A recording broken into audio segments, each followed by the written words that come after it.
Hey, welcome to this CUBE conversation with NETSCOUT. I'm Lisa Martin, excited to talk to Richard Hummel, the manager of threat research for Arbor Networks, the security division of NETSCOUT. Richard, welcome to the CUBE. Thanks for having me, Lisa. It's a pleasure to be here. We're going to unpack the 6th NETSCOUT Threat Intelligence Report, which is going to be very interesting. But something I wanted to start with is we know that, and yes, you're going to tell us COVID and the pandemic has had a massive impact on DDoS attacks, ransomware. But before we dig into the report, I'd like to just kind of get some stories from you. As we saw last year about this time, rapid pivot to work from home, rapid pivot to distance learning. Talk to us about some of the attacks that you saw in particular that literally hit close to home.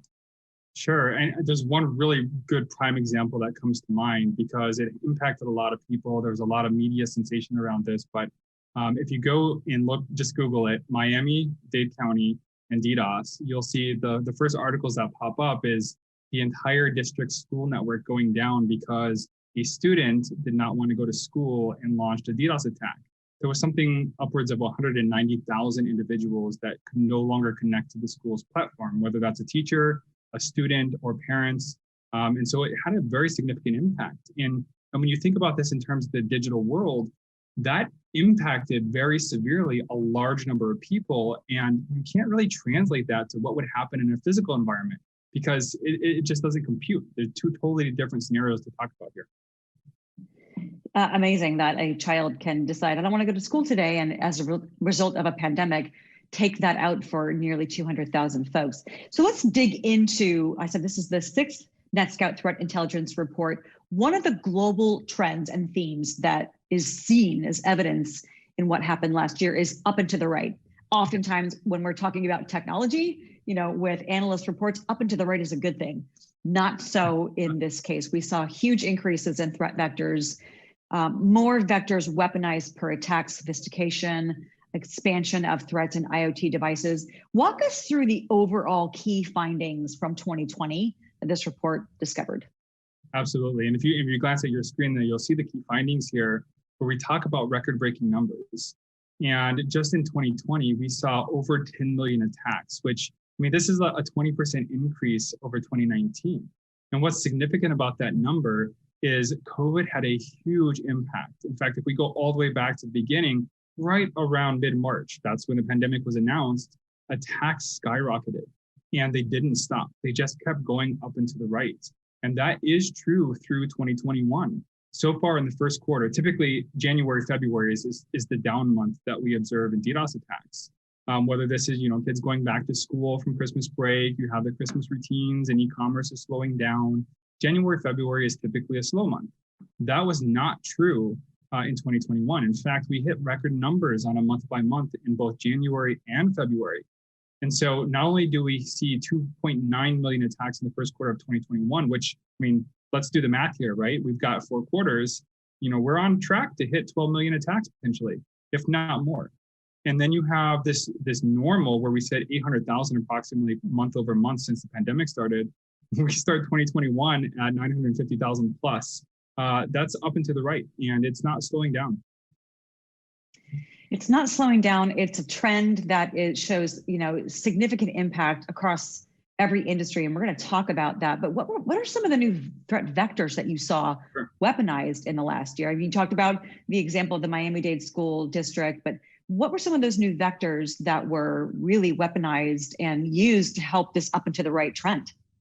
So there's 4 in particular that we were tracking in 2020. And these aren't necessarily new vectors. Typically what happens when an adversary starts using this is there's a proof of concept code out there. In fact, a good example of this would be the RDP over UDP. We're all remotely connected, right? We're doing this over a Zoom call. If I want to connect to my organization, I'm going to use some sort of remote capability, whether that's a VPN or tunneling in, whatever it might be, right? And so remote desktop is something that everybody's using. And we saw actors start to kind of play around with this in mid-2020. And right around September, November timeframe, we saw a sudden spike. And typically when we see spikes in this kind of activity, it's because adversaries are taking proof of concept code that maybe has been around for a period of time, and they're incorporating those into DDoS for hire services. And so any person that wants to launch a DDoS attack can go into underground forums in marketplaces and they can purchase, maybe it's $10 in Bitcoin, and they can purchase an attack that leverages a bunch of different DDoS vectors. And so adversaries have no reason to remove a vector as new ones get discovered. They only have the motivation to add more, right? Because somebody comes into their platform and says, I want to launch an attack that's going to take out my opponent. It's probably going to look a lot better if there's a lot of attack options in there where I can just go through and start clicking buttons left and right. And so all of a sudden now I've got this complex multi-vector attack that I don't have to pay anything extra for. Adversary already did all the work for me. And now I can launch an attack. And so we saw 4 different vectors that were weaponized in 2020. One of those, notably the Jenkins that you see listed on the screen in the key findings, that one isn't necessarily a DDoS vector. It started out as one, it does amplify, but what happens is Jenkins servers are very vulnerable. And when you actually initiate this attack, it tips over the Jenkins server. So it kind of operates as like a DOS event versus DDoS, but it still has the same effect of availability. It takes the server offline. And then now just in the first part of 2021, we're tracking multiple other vectors that are starting to be weaponized. And when we see this, we go from a few incidents or alerts to thousands month over month. And so we're seeing even more vectors added, and that's only going to continue to go up and to the right. That theme that we talked about at the beginning here. As more vectors get added, and what did you see last year in terms of industries that may have been more vulnerable? As we talked about the work from home, everyone was dependent, really, here we are on Zoom, dependent on Netflix streaming media was kind of a lifeline for a lot of us. But also was healthcare and education. Did you see any verticals in particular that really started to see an increase in the exploitation and in the risk? Yeah, so let's separate this into 2 parts. The last part of the key findings that we had was talking about a campaign we call Lazarus Bear Armada. So this is a global DDoS extortion campaign. We're going to cover that a little bit more when we talk about kind of extortive events and how that operates. But these guys, they started where the money is. And so when they first started targeting industries, and this kind of coincides with COVID, so it started several months after the pandemic was announced. They started targeting financial organizations, commercial banking. They went after stock exchange. Many of you would hear about the New Zealand Stock Exchange that went offline. That's this LBA campaign, and these guys taking it off. So they started where the money is. They moved to financial adjacent, targeting insurance companies. They targeted currency exchange places. And then slowly from there, they started to expand. And in so much as our Arbor Cloud folks actually saw them targeting organizations that are part of vaccine development. And so these guys, they don't care who they hurt. They don't care who they're going after. They're going out there for a payday. And so that's one aspect of the industry targeting that we've seen. The other aspect, as you'll see on the next slide here, we actually saw a bunch of different verticals that we really haven't seen in the top 10 before. In fact, if you actually look at this, you'll see the number 1, 2, and 3 are pretty common for us. We almost always are going to see these kind of telecommunications, wireless, satellite, broadband. These are always going to be in the top. And the reason for that is because gamers and DDoS attacks associated with gaming is kind of the predominant thing that we see in this landscape. And let's face it, gamers are on broadband operating systems. If you're in Asian communities, often they'll use mobile hotspots. So now you start to have wireless come in there. And so that makes sense seeing that. But what doesn't make sense is this internet publishing and broadcasting. And you might say, well, what is that? Well, that's things like Zoom and WebEx and Netflix and these other streaming services. And so we're seeing adversaries going after that because those have become critical to people's way of life, their entertainment, what they're using to communicate for work and school. So they realize if we can go after this, it's going to disrupt something, and hopefully we can get some recognition. Maybe we can show this as a demonstration to get more customers on our platform, or maybe we can get a payday. In a lot of the DDoS attacks that we see, in fact, most of them are all monetary focused. And so they're looking for a payday. They're going to go after something that's going to likely, send out that payment. And then just walk down the line. You can see COVID through this whole thing. Electronic shopping is number 5, right? Everybody turned to e-commerce because we're not going to in-person stores anymore. Electronic computer manufacturing. How many more people have to get computers at home now because they're no longer in a corporate environment? And so you can see how the pandemic has really influenced this industry targeting. Significant influence there. And I also wonder too, Zoom became a household name. for every generation. You know, we're talking 5 generations, and maybe the generations that aren't as familiar with computer technology might be even more exploitable because it's easy to click on a phishing email when they don't understand how to look for the link. Let's now unpack the different types of DDoS attacks and what is on the rise. You talked about in the report the triple threat. We often think of that in entertainment. That's a good thing, but again, not here. Explain that triple threat. Yeah, so what we're seeing here is we have adversaries out there that are looking to take advantage of every possible angle to be able to get that payment. And everybody knows ransomware is a household name at this point, right? And so ransomware and DDoS have a lot in common because they both attack the availability of network resources or computers or devices or whatever they might be. And so there's a lot of parallels to draw between the two of these. Now, ransomware is a denial of service event, right? You're not going to have tens of thousands of computers hitting a single computer to take it down. You're going to have one exploitation event. Somebody clicked on a link. There was a brute force attempt that managed to compromise local access credentials, whatever it might be. Ransomware gets deployed on a system and encrypts all your files. Well, all of a sudden you've got this ransom note that says, if you want your files decrypted, you're going to send us this amount of payment in Bitcoin. Well, what adversaries are doing now is they're capitalizing on the access that they already gained. So they already have access to the computer. Well, why not steal all the data first? Then let's encrypt whatever is there.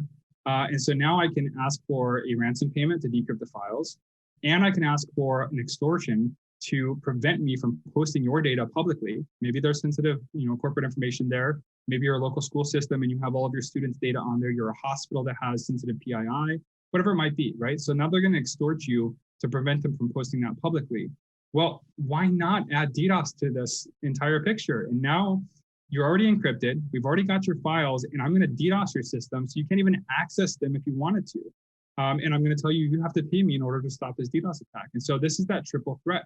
And we're seeing multiple different ransomware families. In fact, if you look at one of the slides here, you'll see that there's SunCrypt, there's Ragnar Crypter, and then Maze did this initially back in September.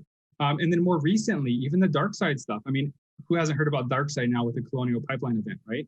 Right. So they came out and said, hey, we didn't intend for this collateral damage, but it happened. Well, April 24th, they actually started offering DDoS as part of their toolkits. And so you can see how this has evolved over time, and adversaries are learning from each other, and they're incorporating this kind of methodology. And here we have triple extortion event.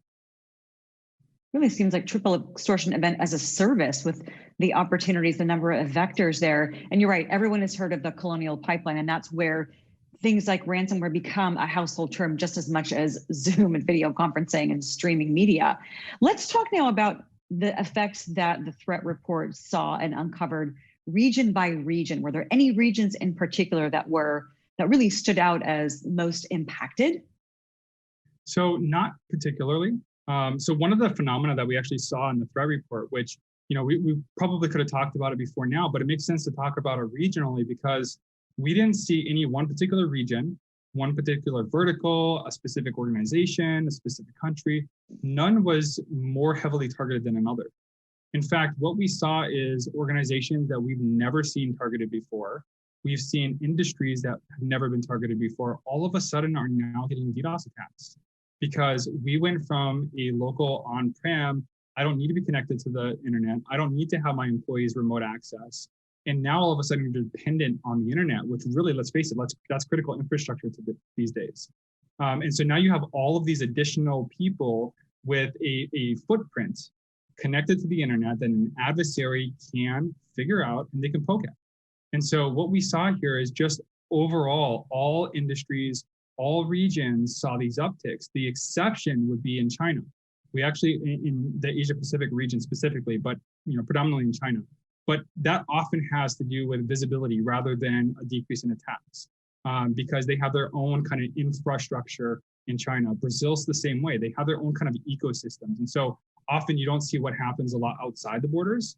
And so from our perspective, we might see a decrease in attacks, but for all we know, they actually saw an increase in attacks that is internal to their country against their country. And so across the board, just increases everywhere you look. Wow. So let's talk about what organizations can do in light of this. As we are here, we are still doing this program by video conferencing, and things are opening up a little bit more, at least in the States anyway. And we're talking about more businesses going back to some degree, but there's going to still be some mix, some hybrid of working from home and maybe even distance learning. So what can enterprises do to prepare for this when it happens? Because it sounds to me like with the sophistication, the up and to the right, it's not if we get attacked, it's when. It's when, exactly. And that's just it. And it's no longer something that you can put off. You can't just assume that I've never been DDoS attacked and I'm never going to be DDoS attacked anymore. You really need to consider this as part of your core security platform. I like to talk about defense in depth, or a layered defense approach, where you want to have a layered approach. So, maybe they target your first layer and they don't get through, or they do get through and now your second layer has to stop it. Well, if you have no layers, or if you have one layer, it's not that hard for an adversary to figure out a way around that. And so preparation is key, making sure that you have something in place. And I'm going to give you an operational example here. One of the things we saw with the LBA campaigns is they actually started doing network reconnaissance for their targets. And what they would do is they would take the IP addresses belonging to your organization, they would look up the domains associated with that, and they would figure out like, hey, this is vpn.organization.com or VPN2. And all of a sudden, they found your VPN concentrator. And so that's where they're going to focus their attack. So something as simple as changing the way that you name your VPN concentrators might be sufficient to prevent them from hitting that weak link. Or right-sizing the DDoS protection services for your company. Do you need something as big as like on-prem solutions? You need hardware. Do you instead want to do a managed service, or do you want to go and talk to a cloud provider? Because there's right solutions and right sizes for all types of organizations. And the key here is preparation. In fact, all of the customers that we've worked with for the LBA extortion campaigns, if they were properly prepared, they experience almost no downtime or impact to their business. It's the people like the New Zealand Stock Exchange or their service provider that wasn't prepared to handle the attacks that were sent at them that were crippled. And so preparation is key. The other part is awareness. And that's part of what we do with this threat report, is we want to make sure you're aware what adversaries are doing, when new attack vectors are coming out, how they're leveraging these, what industries they're targeting, because that's really going to help you to figure out what your posture is, what your risk acceptance is for your organization.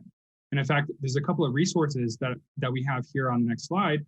And you can go both of these. One of them is the threat report. You can view all of the details, and we only scratched the surface here in this CUBE interview. So definitely recommend going there. But the other one is called Horizon.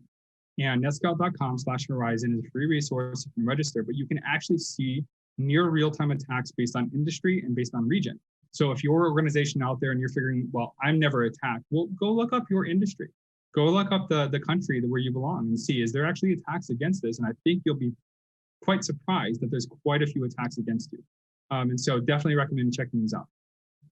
Great resources, netscout.com/Horizon, netscout.com/threat report. I do want to ask you one final question. That's in terms of timing. We saw the massive acceleration in digital transformation last year. We've already talked about this a number of times on this program, the dependence that businesses and consumers alike globally in every industry in every country have on streaming, on communications right now.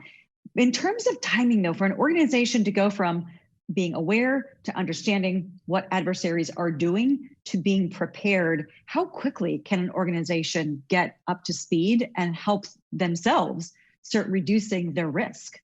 So I think that with DDoS, as opposed to things like ransomware, the ramp up time for that is much, much faster. There is a finite period of time with DDoS attacks that is actually going to impact you. And so maybe you're a smaller organization and you get DDoS attacked. There's a pretty high chance that DDoS attack isn't going to last for multiple days. So maybe it's like an hour, maybe it's 2 hours, and then you recover.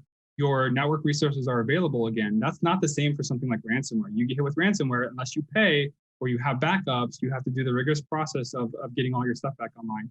DDoS is more about as soon as the attack stops, that saturation goes away and you can start to get back online again. So it might not be as like immediate critical that you have to have something, but there's also solutions like a cloud solution where it's as simple as signing up for the service and having your traffic redirected to their scrubbing center, their detection center, and then you may not have to do anything on-prem yourself, right? It's a matter of going out to an organization, finding a good contract, and then signing on the dotted line.